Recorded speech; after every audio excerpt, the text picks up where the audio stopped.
PNG to ban round logging by 2025. Telikom and Air Niugini partner. And GBV Parliamentary Committee call for women's representation. This is National EMTV News with Helen Seah. Good evening and thanks for joining us for Wednesday's news. Environment Minister Warren Mori has hailed the collective decision by COP26 countries to stop deforestation by 2030. For Papua New Guinea, Minister Mori said round logging will cease by 2025. He made this statement at the COP26 Leaders Summit in Glasgow, Scotland yesterday. Minister Mori says this is an action taken by the PNG government and is a government policy. The COP26 Leaders Summit has collectively agreed to totally ban deforestation by 2030. This is a critical decision by COP26 nations who have been condemned in the past years for too much talk without action. The Environment and Climate Change Minister says it is a bold move. It's an agenda that my government, under my Prime Minister, the Honourable James Marape, have advocated, and that now it's a formal government policy in Papua New Guinea that we will ban round logging by 2025 and total ban on logging 2030. We didn't know that that would be the position taken up here at COP26, but in actual fact it's a blessing in disguise for us. Minister Mori added that the PNG government will push this as a fundamental policy. The Environment Minister says Papua New Guinea is a member of the global community and must practically address climate change. He says though challenges remain, the recent National Determination contribution has paved way for legislation to protect PNG's biodiversity. Now, for us, it has been quite a challenge, simply because we realize that despite the fact that we host 30% of the remaining primary tropical rainforest, it just so happens that we become the lungs of the earth, and we are sinking in carbon dioxide that's been emanated by countries like the United Kingdom, the United States of America, China, Japan, Italy, Germany, Russia, most of the industrialized world. Logging alone is a billion industry in the world today. PNG also benefits very much with a growing industry that has remained unregulated. With exporting of round logging to ban by 2025 and ceasing of large-scale logging come 2030, Minister Mori says the next agenda is for UN or industrialized nations to compensate those that depend on logging. And also for other members of the Coalition of Rainforest Nations, I'll be also advocating on their behalf that they too must be compensated. And that it is totally unfair that we become the lungs of the earth and we still are penalized by being on the receiving end with that, we are now experiencing with the impact of climate change. Jacob Pava Jr., National EMTV News. Telikom Limited has partnered with Air Niugini in a marketing and sales strategy to lure more customers through its loyalty program. In this partnership, Air Niugini Destinations loyalty members can now earn points with Telikom Limited when they purchase Telecom TV plan bundles. Telikom PNG is offering customers who are Destinations members the opportunity to earn loyalty points when they purchase TV plan bundles at all 18 Telecom business offices located throughout Papua New Guinea. The number of points earned by a Destinations member will be 1 point for every kina spent and is only upon presenting Destinations membership card every time they make a purchase from Telecom selected TV plan bundles. We chose to do it with Telecom TV because Telecom TV is a growing business, and it's a business that we've launched last year in Leh, and it is growing every day. We have about 4,000 to 5,000 active subscribers, and every day with the pandemic, we see increasing number of subscribers joining us. The partnership will work in a way where we'll be driving our traffic of 123,000 plus members to Telecom to purchase TV bundles, and they'll be awarded with points which they can use or redeem at our other partners or to fly with Air Niugini. The points earned for the destination loyalty card can help the member to purchase an Air Niugini ticket or used at other shops. Firstly, the customer has to be a member of the loyalty program. Okay, so what will happen is they purchase the TV bundle or the plans from Telecom, and the points are added into their account. Okay, after the purchase. Okay, and those points that are added to their account, it accumulates, so they can use it to either travel with us, with Air Niugini, or they can use it at any of our other partners. For example, CPL, which is... The partnership is a win-win situation for both companies in its efforts to get more customers. But what they need to do is to visit our TBOs and buy the TV modem, and then they can get connected on Telecom TV. Our TV plans are the cheapest in the market. So for 30 channels, you spend 45 kina, and then for 14 channels, you spend 25 kina. And we also get day passes for 5 kina. The partnership between these two state-owned enterprises seeks to strengthen the businesses during these uncertain times. Though we're going through tough time, the challenging time during this period, where pandemic is really hitting the country, but the business need to continue in the way we do things. Although it's a challenge again for every business, but these little things that we do is to synergize ourselves as a... Mr. Tepi said synergy is the way to go. And through business partnerships, we can achieve that. Yeah? And it's good to see the SOEs coming together to work together during this time. Because I think it's very important now that the SOEs have that very strong partnership of supporting each other for the survival moving forward, because it's been a very tough year for both of us. To celebrate this partnership, a two-day promotion will run tomorrow and Friday, where Telecom TV customers with loyalty cards will get 50 points for a TV plan purchase. Shaman Poriambeb, National EMTV News. Police in Wewak district of East Sepik province will be calling a meeting with ward councillors in the district to address law and order concerns, especially in the town area. Provincial Police Commander Superintendent Albert Belly said the meeting stems from the recent vandalism at the airport. East Sepik Provincial Police Commander Superintendent Albert Belly said the vandalism of the puppy lights at Boram Airport on Sunday morning is a serious criminal offence. The installation of the precision approach path indicator lights or puppy lights were completed on Friday the 29th of October to enable Air Niugini's focus service to resume operations into Wewak in time for the travel peak period. In the early hours of Sunday morning, thieves entered the airport premises and forced the panel open, disconnecting the power control unit. Because of that, Air Niugini cancelled its focus service that was scheduled to resume service that day, leaving many frustrated passengers. The puppy lights are a set of visual aid that guides the pilot to position the plane in an angle that is safe for landing. It is vital for the safety of the aircraft and passengers. At this stage, as the National Airport Corporation works to restore the lights, police have yet to arrest the suspects. PPC Belly said some suspects have been identified, but no arrest made as they are in hiding. He is calling on the community to come forward with any information relating to the matter. In light of this, police is calling a meeting with ward councillors in Wewak this weekend to address these issues, among others. Meanwhile, NAC is also calling on the community around Boram Airport to respect vital equipment and infrastructure at the airport.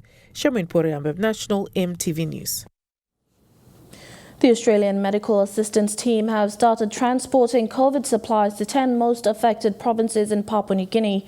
The supplies were distributed to Eastern Highlands, Morobe, Medang, NCD, Central, Jiwaka, Chimbu, Enga, Southern Highlands and Western Highlands. The COVID supplies were dropped off by the Australian Royal Air Force. Each of these provinces will receive 3 tons of supplies comprising personal protective equipment, oxygen concentrators and essential medicine. According to the Health Department, similar assistance will be given to other provinces. OSMET came into the country 3 weeks ago upon the request of the PNG government to help address the COVID-19 pandemic situation. You're watching National EMTV News. We'll have more stories after these messages. Stay with us.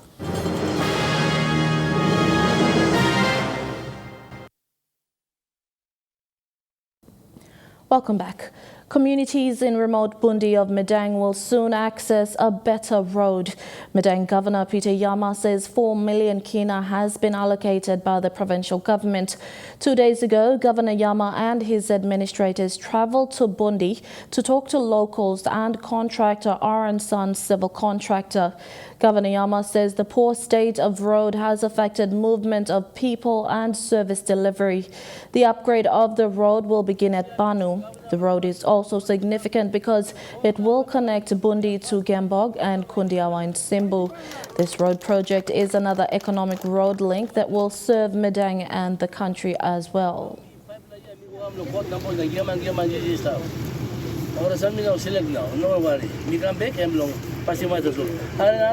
long as we stop here, Mr. Governor, walk you by ceilings, kita kat Mr. finish, we only meeting us there. As long as we stop and by road by ceiling. Road castle problem na, we come start here 6 players. Now when you come here, you spending need kilometer.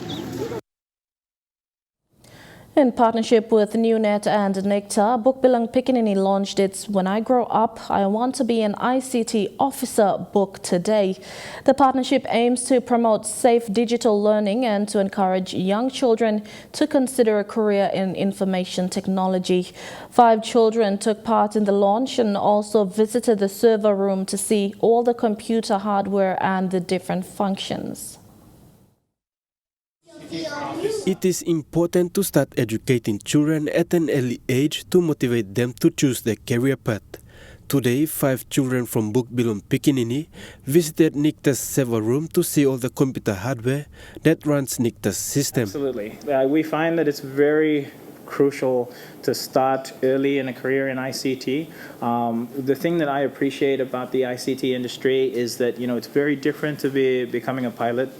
But with ICT, I've always found that, if you wanted to study till 4 a.m. in the morning every day for 5 years, you could excel your career a lot faster than everyone else in other industries because there's no body that tells you that this is how quickly you can learn or how quickly you can certify or gain accreditation in the industry. During the launching of the book, Chief Executive Officer of NewNet, David Valentine, says such initiatives must continue to integrate with the programs given by Bukbilang Pikinini. And about 4 or 5 months ago, we were involved in creating this e-reader series that goes through the different things that you need to know if you want to start a career in ICT.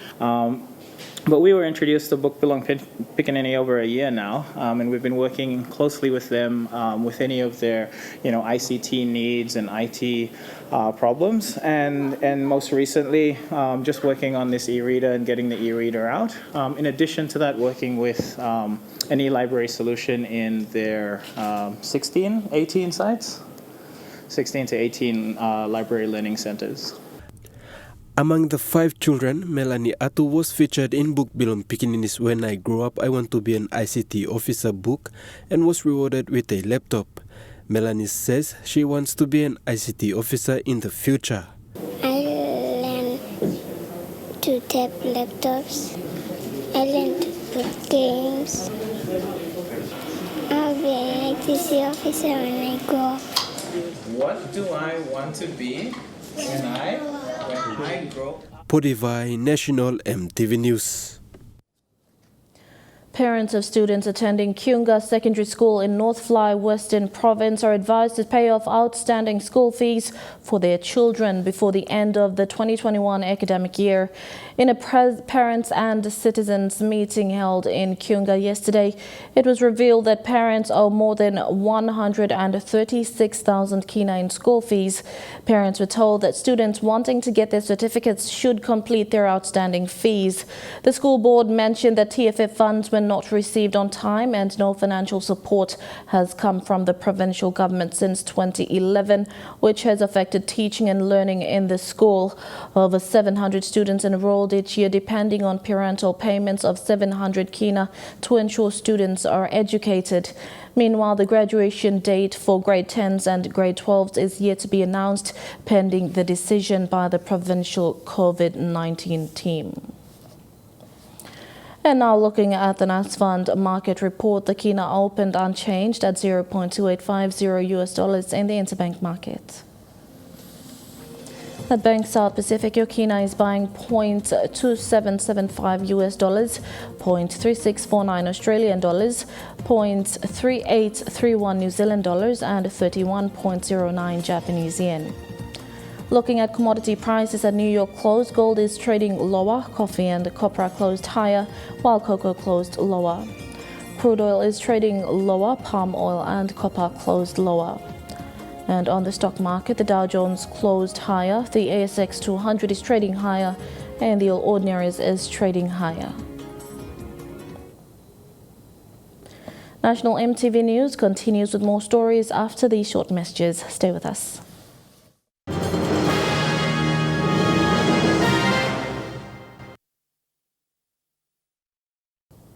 Welcome back to the news. The 2022 national general elections is months away and the representation by women has again resurfaced. The Parliamentary Committee on GBV recently addressed the issue of lack of women in the national parliament. The committee highlighted some of the advances made in regards to women leaders. During the 2017 national elections, no woman was voted into parliament.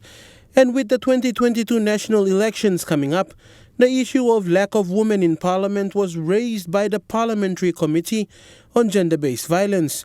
Apart from addressing issues of GBV, they have other priorities, and one of them is to support moves to have more representation of women in parliament.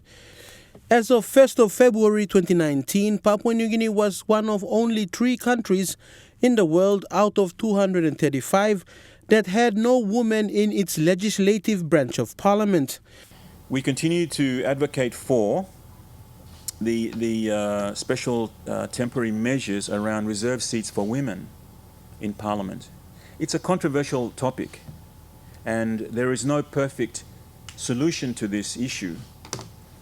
But we feel strongly, especially after the comments made by the Prime Minister, that something needs to be done, even if it's an interim measure, to make it easier for women leaders to come to the floor of Parliament, where today there are no representation from women in the floor of Parliament, despite the fact that women make up slightly more than 50% of the population.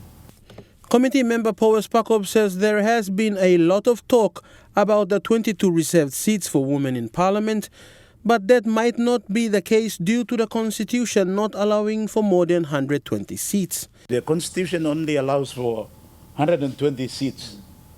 So if you are going to recommend 22 new seats on top of 111 now, that's going over the constitutional provision of that, only limits us to 120. We've got to change the Constitution again, so it's going to be another mind-boggling exercise. Despite a slow process in making some progress to address the lack of women elected into Parliament, the committee is consulting the Prime Minister and other relevant government bodies to prioritize the issue. There's a process underway, as you know, with the Boundaries Commission. There's the Attorney General is looking at different ways to structure legislation to make that possible. So it's quite a process, and it is not looking very likely But we continue to advocate for it, and we continue to push Justice Minister, push the Attorney General, which is the Secretary for the Department of Justice, remind the Prime Minister of those commitments. And if it is at all possible, the Parliamentary Committee will be supporting the legislation that is required to make that possible for a temporary measure to facilitate that process, and ultimately, of course, it becomes the normal democratic process, open process. Committee Chairman Charles Abel says that the Prime Minister has suggested a way forward to have more representation of women in Parliament, and it will be looked at closely. But in this case, the Prime Minister talked about 5 regional seats for women. And there's been a lot of discussions about how that would actually happen, but that is also a measure that we continue to support. Fidelis Sukina, National EMTV News. You're watching National EMTV News. We'll have some sporting updates in Chukai Sports coming up next.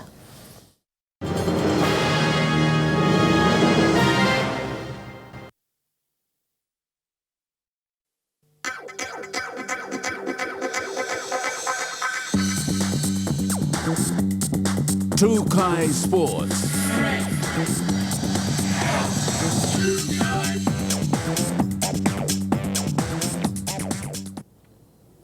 Welcome to Chukai Sports. Southern Super League competition has implemented the no jab, no game policy. This comes to effect following the approval given by the National Control Centre. The only way to have a game is to have a jabs.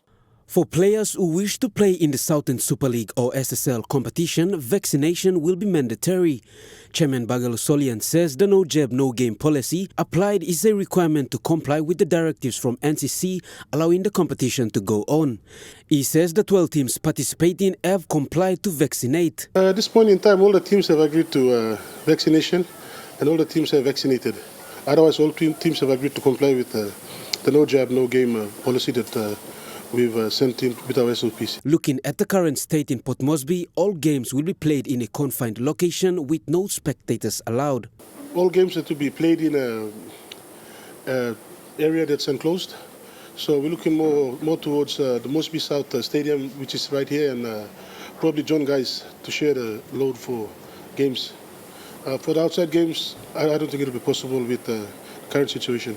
The competition was called off after round 5 following directions from the Controller's office.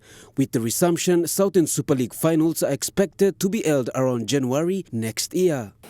We understand that there's going to be a delay which is going to push our grand final back from December 5th to, I think, January 23rd, 24th, that time. So we won't have any washout games. We'll continue with the schedule as per program. We'll start off with round 6 and continue from there. Meanwhile, all players and officials are advised to present their vaccination cards to SSL organizers before the games continue. Suli, Chukai Sports. And that ends Chukai Sports. There were the details coming up next. Chukai Sports.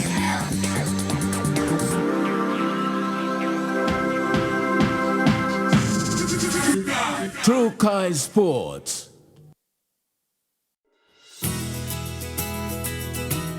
This weather update is proudly brought to you by MoniPlus, with you always.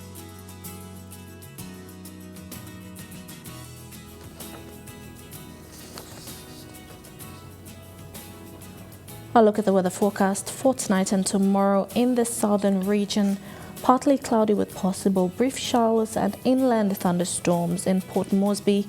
Cloudy periods with brief squally showers possible in Daru, Kerma and Popondetta, and mostly fine weather in Alatau. In the Momasi region, partly cloudy with brief showers in Ley and Vanimo, some rain in Wau, partly cloudy in Medang and mostly fine, although partly cloudy at times in Wewak.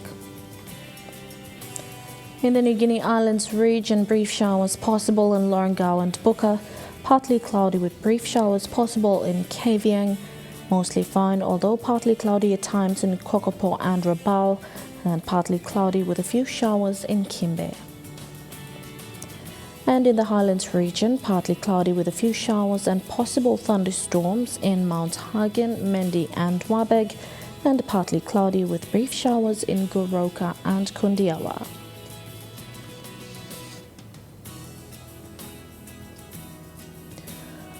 Forecast for small crafts for the next 24 hours. Waters of southern PNG, Indonesian border through Torres Strait to Daru and Kiwai Islands to Kerema, to Yule Island and to Hood Point, and Samari Islands, seas of 1 to 2 meters.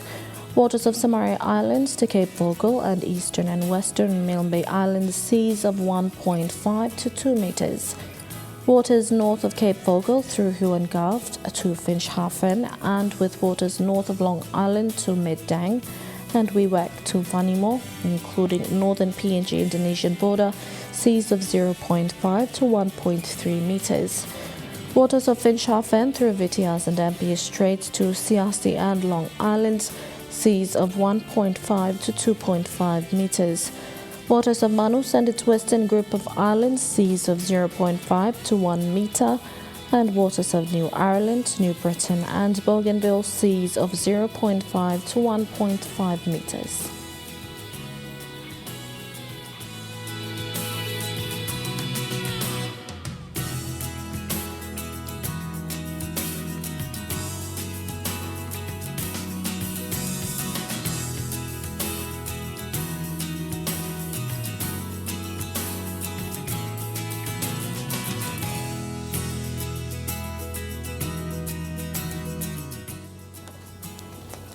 A look at the ocean forecast for PNG areas. In the Coral Sea, seas rough to patches very rough with southeast winds at 25 to 34 knots. In the Solomon Sea, seas moderate with southeast winds at 15 to 20 knots. In the Bismarck Sea, seas light to moderate with southeast winds at 10 to 20 knots. And in the Pacific Ocean, seas smooth with southeast winds at 5 to 10 knots.